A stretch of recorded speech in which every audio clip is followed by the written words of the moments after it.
आज सेतू अभ्यासक्रमाचा 37वा दिवस. आज आपण शिकणार आहोत सरळ व्याज, सिंपल इंटरेस्ट. सिंपल इंटरेस्ट मध्ये कशाला म्हणायचं सिंपल इंटरेस्ट? दोन प्रकारचे व्याज आकारण्याच्या पद्धती आहेत, एक सरळ व्याज आणि दुसरं चक्रवाढ व्याज. Simple interest and compound interest. पण आपल्या या आजच्या या शिकण्यामध्ये आपण फक्त एकाच गोष्टीचा समावेश करणार आहोत, सरळ व्याज. आपण शिकणार आहोत सरळ व्याज. तर सरळ व्याज काय आहे? आता मी इथे एक उदाहरण तयार केलेलं आहे. आपण बँकेमध्ये 100 रुपये ठेवले. किती दिवसासाठी ठेवले? 1 वर्षासाठी ठेवले. बँक आपल्याला 100च रुपये परत देईल का? नाही, त्याच्यापेक्षा जास्त पैसे परत देईल. बँकेने एक दर ठरवलेला असतो. समजा या ठिकाणी या बँकेने ठरवला आहे 10% दर ठरवलेला आहे. तर 100 रुपयावर 10% तर किती झाले? 10 रुपीज. 100चे 10% म्हणजे 10 रुपीज, म्हणजे 100 रुपीज प्लस 10. बँक आपल्याला वर्षभराच्या शेवटी किती देईल? 110 रुपीज. अजून आपण तीच रक्कम ठेवली, काढली नाही. दुसऱ्या वर्षाच्या शेवटी अजून 110वर 10 रुपीज देईल. तिसऱ्या वर्षी अजून 10 रुपीज देईल. म्हणजे पहिल्या वर्षी 110 झाली, दुसऱ्या वर्षी 120, तिसऱ्या वर्षी 130. म्हणजे बँक आपल्याला कशावर हे देत आहे? फायदा देत आहे? 100वरच देत आहे. ठेवलेल्या रकमेवरच फायदा देत आहे. खरं पाहता बँकेकडे दुसऱ्या वर्षी किती रक्कम आहे? 110 रुपयावर फायदा द्यायला पाहिजे, पण नाही, 100वरच फायदा देत आहे. दुसऱ्या वर्षी किती रक्कम आहे? 120 रुपये आहे, पण कितीवर फायदा देत आहे? 100वरच फायदा देत आहे. म्हणजेच जी रक्कम ठेवली आहे त्याच्यावरच फायदा देत असेल तर त्याला आपण म्हणतो सरळ व्याज, सिंपल इंटरेस्ट. आता सिंपल इंटरेस्टमध्ये, सरळ व्याजामध्ये काही संबोध आपण लक्षात घेऊ. त्याच्यामध्ये कोणत्या कोणत्या गोष्टी आल्या? जी रक्कम आपण ठेवली बँकेमध्ये त्याला काय म्हणतात? प्रिन्सिपल. मराठीमध्ये म्हणतात मुद्दल. आणि जितके दिवस ठेवलेली आहे ती रक्कम, जो कालावधी आहे त्याला काय म्हणतात? मुदत.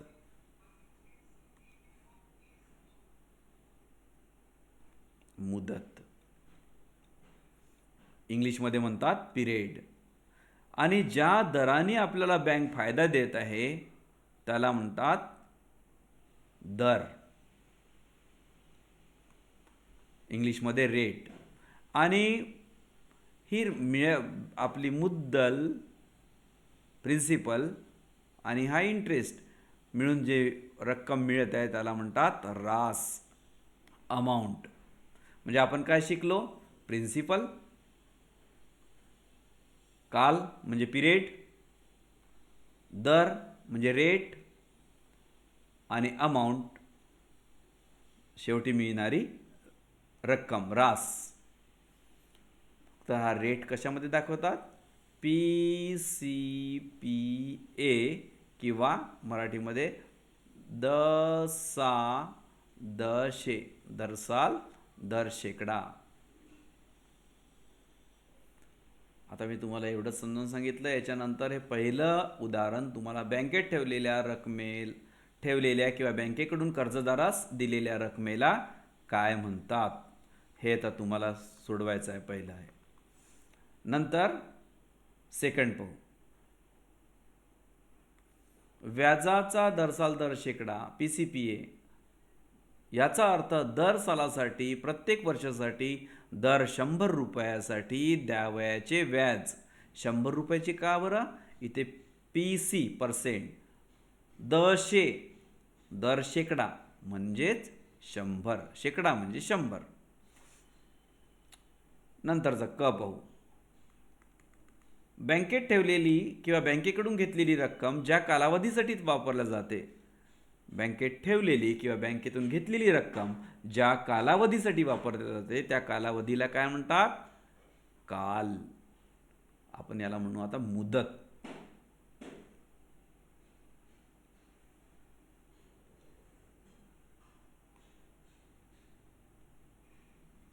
मुदत किंवा पिरियड.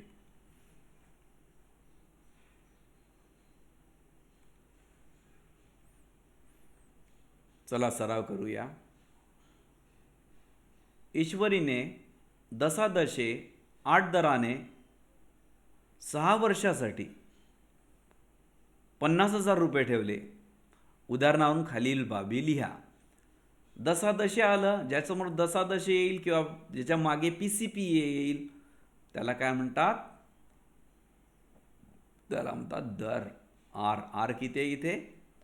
8 PCP आहे.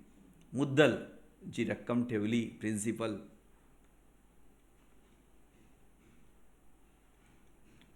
मुद्दल किती झाले इथे? 50,000 रुपये. 50,000 रुपये. दर किती? 8 PCP आहे. आणि किती वर्षासाठी ठेवली आहे? 6 वर्षासाठी. म्हणून मुदत P बरोबर पिरियड किती आहे? 6 इयर्स. सेकंड क्वेश्चन घेऊ. अमितने दशादशे 12 दराने 4 वर्षासाठी बँकेकडून 98,000 रुपये कर्ज घेतले. मग मुद्दल किती आली आहे अमितची? 98,000 रुपीज. 98,000 रुपये.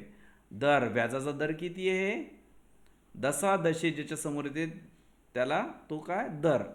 12 PCP आहे. किती काळासाठी ठेवली? 4 वर्षासाठी ठेवली. मुदत किती? 4 इयर्स. Period is 4 years.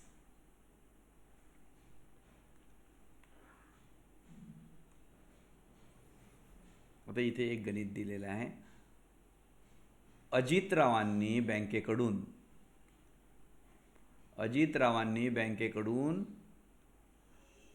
42,000 रुपये कर्ज घेतले. व्याजाचा दर 10 PCP आहे. 1 वर्षानंतर त्यांना बँकेस किती रुपये परत करावे लागतील? बँकेने त्यांना 42,000 रुपये वापरायला दिले. तर हे गणित तुम्ही वाचून समजून घ्या. याहीपेक्षा सोपी पद्धती मी तुम्हाला इथे समजावून सांगतो. किती रुपये कर्ज घेतलं? 42,000. 42,000 रुपये कर्ज घेतलं. मग प्रिन्सिपल किती झालं यांचा? 42,000. किती रेट काय आहे? काय दराने घेतलं? रेट इज 10 PCP आहे. किती दिवसांसाठी घेतलं? 1 इयर. 1 वर्षानंतर. काय विचारलं आहे? किती रुपये परत करावे लागतील? म्हणजे यांना हे 42,000 रुपये तर द्यावेच लागतील, पण हे 42,000 रुपये वर्षभरासाठी वापरले म्हणून त्यावर त्यांना काय द्यावं लागेल? व्याज द्यावं लागेल, इंटरेस्ट द्यावा लागेल. म्हणजे अमाऊंट काढायची आहे तुम्हाला. आणि अमाऊंट ही आपल्याला थेट काढता येईल का? नाही, कारण अमाऊंटचं सूत्र काय आहे? Amount equals to principal plus interest. आणि प्रिन्सिपल तुम्हाला माहिती आहे इथे किती आहे? Principal 42,000 rupees. मग काय काढावं लागेल? इंटरेस्ट काढावं लागेल. तर आता मी तुम्हाला इंटरेस्ट काढण्याकरिता एक फॉर्म्युला सांगतो. हे सोडवून दिलेलं आहे, तुम्ही समजावून घ्या. आता सोपा फॉर्म्युला सांगतो मी. हा फक्त फॉर्म्युला तेवढा तुम्ही लक्षात ठेवायचा. सिंपल इंटरेस्ट, SI म्हणजे सिंपल इंटरेस्ट किंवा सरळ व्याज. सिंपल इंटरेस्ट बरोबर SI equals to PNR upon 100. मग इथे याच्या किमती टाकून द्यायच्या. P 42,000, N 1 year, R 10 PCP आहे. R 10 PCP आहे. नंतर एक झिरो कटला, खाली एक झिरो कटला, दुसरा झिरो कटला, खालचा दुसरा झिरो कटला. मग किती मिळाले इथे? 420 into 1 इंटू 10, 420 इंटू 1 इंटू 10. खाली काहीच नाही, खाली पूर्णच कटले. 420 into 1 into 10, 420 into 10 is 4200 rupees. म्हणजे आपल्याला इथे काय मिळालं, ॲन्सर मिळालं का? नाही, आपल्याला इथे मिळाला सिम्पल इंटरेस्ट, सरळ व्याज मिळालं. फक्त व्याजच 42,000 घेतले आणि 4200 रुपीज परत करेल का, बँक घेईल का? नाही, तुम्ही आमचे 42,000 वापरले, त्याच्यावर आम्हाला व्याज द्या, वापरल्याबद्दल आम्हाला आमचा फायदा द्या. कोणत्या दराने फायदा द्या? 10 PCPA या दराने फायदा द्या. मग तुम्हाला सूत्र दिलेलंच, सांगितलंच मी की amount equals to principal plus interest. Principal 42,000 and interest is 42, principal is 42,000, interest is 4,200, त्याची सम बेरीज 46,200 रुपीज. आणि जे सोडवून दिलेलं आहे ते तुम्ही समजून घ्या. आहे ना सिंपल? काय लक्षात ठेवायचं आहे? SI equals to simple interest equals to PNR upon 100. Simple interest equals to PNR upon 100. आता त्याचाच वापर करून आपण काही उदाहरण सोडवू. दर साल दर शेकडा 10 दराने 4,000 रुपयांचे एका वर्षाचे व्याज किती? इथे काय काढायचं आहे तुम्हाला? इथे काढायचं आहे तुम्हाला व्याज. व्याज म्हणजे काय लिहून दिलं? इंटरेस्ट. कोणत्या पद्धतीने? सिंपल इंटरेस्ट, सरळ व्याज काढायचं आहे. तर रेट आता आपण लिहू. आपल्याला या फॉर्म्युल्यामध्ये काय काय पाहिजे?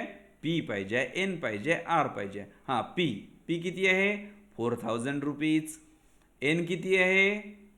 1 इयर, इथे दिलं आहे 1 वर्षासाठी म्हणून. आर किती आहे? आर आहे 10 PCPA. 10 PCPA. मग याच्या व्हॅल्यूज ठेवल्या, किमती ठेवल्या याच्यामध्ये आपण. SI equals to PNR upon 100. P is 4,000, N is 1, R is 10. खालचा एक झिरो कटला, वरचा एक झिरो कटला, अजून दुसरा झिरो कटला, दुसरा झिरो कटला. काय उरले? 40 into 1 into 10 equals to 400 rupees. झालं, तुम्हाला ॲन्सर मिळालं या ठिकाणी 400 rupees. Simple interest equals to 400. हेच विचारलं होतं, व्याज. तुम्हाला व्याज विचारलं होतं, व्याज. जर तुम्हाला अमाऊंट विचारली असती तर अमाऊंट इक्वल्स टू, इथे अमाऊंट विचारलेली नाही पण मी काढून दाखवलं तुम्हाला. Amount equals to principal plus interest. Principal तुम्हाला माहीत आहे 4,000. इंटरेस्ट तुम्ही आत्ताच काढला 400 रुपये. Means 4,400 rupees is amount. विचारलेली नव्हती इथे, फक्त इंटरेस्टच विचारलेलं होतं, व्याजच विचारलेलं होतं. Next example. रावसाहेबांनी बँकेकडून 35,000 रुपये कर्ज घेतले. 35,000 रुपये कर्ज घेतले. व्याजाचा दर 12%. 1 वर्षानंतर त्यांना बँकेस किती रुपये परत करावे लागतील? आता PNR काय काय आले आपला? Simple interest equals to PNR upon 100. किती रुपये परत करावे लागतील? 1 वर्षानंतर किती रुपये परत करावे लागतील? म्हणजे आपल्याला फक्त व्याज विचारलेलं आहे का? नाही, किती पूर्ण व्याजासहित रक्कम विचारली आहे. आणि व्याजासहित रक्कम म्हणजेच काय? Amount. Amount is asked. Amount विचारलेली आहे आणि amount is equals to principal plus interest. Principal तर आपल्याला माहितीच आहे, घेऊ आता. आपलं प्रिन्सिपल किती आहे? 35,000. इंटरेस्ट माहिती आहे का? नाही, इंटरेस्ट माहिती नाही. तो इंटरेस्ट काढावा लागेल आपल्याला. तुम्हाला फॉर्म्युला सांगितलाच मी. SI equals to PNR upon 100. काय दिलेलं आहे? बँकेकडून 35,000 रुपये कर्ज घेतले, मग काय झाला प्रिन्सिपल. व्याजाचा दर रेट 12 PCPA. 1 वर्षानंतर म्हणजे कालावधी किती, मुदत किती, मुदत 1 इयर, आणि किती रुपये परत करावे लागतील, म्हणून amount equals to what. Amount काढायसाठी आताच सांगितलं तुम्हाला, अमाऊंट काढायसाठी काय आवश्यक आहे, principal plus interest. We know principal, we have to find out interest. Simple interest equals to PNR upon 100. P 35,000, N1 rate of interest 12, खालचा 0 वरचा 0, खालचा 0 वरचा 0 कटला, 2 0 वरचे 2 0 खालचे कटले, किती मिळाले 350 इंटू 12. तर याचा तुम्ही मल्टिप्लिकेशन करून घ्या. तर इथे मिळालं आपल्याला इंटरेस्ट मिळाला आहे. इंटरेस्ट मिळाल्यानंतर इथे विचारलं काय, बँकेस किती रुपये परत करावे लागतील.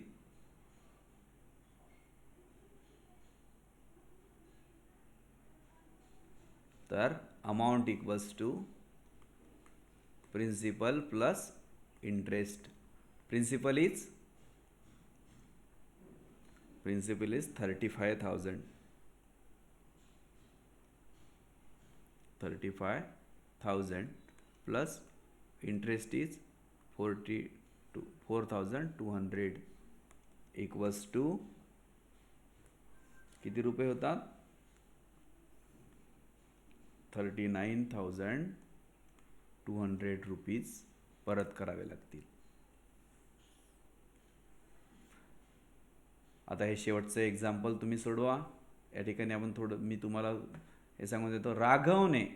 राघवने 10 दराने R is 9 PCPA 8,000 रुपये, प्रिन्सिपल इक्वल्स टू 8,000 रुपीज. मित्राला कर्जाऊ दिले. 1 वर्षानंतर N इज 1 इयर. त्याला किती रक्कम परत मिळेल, किती रक्कम व्याजासहित, म्हणजे अमाऊंट काढायला सांगितलेली आहे.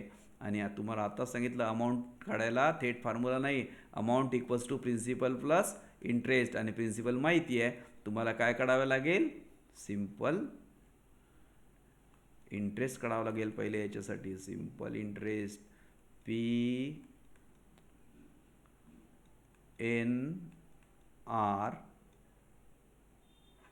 अपॉन 100. P ची व्हॅल्यू टाका, N ची व्हॅल्यू, आणि हे तुम्ही काढा. Okay, thank you. जर तुम्हाला आवडलं असेल तर लाईक आणि सबस्क्राईब करायला विसरू नका.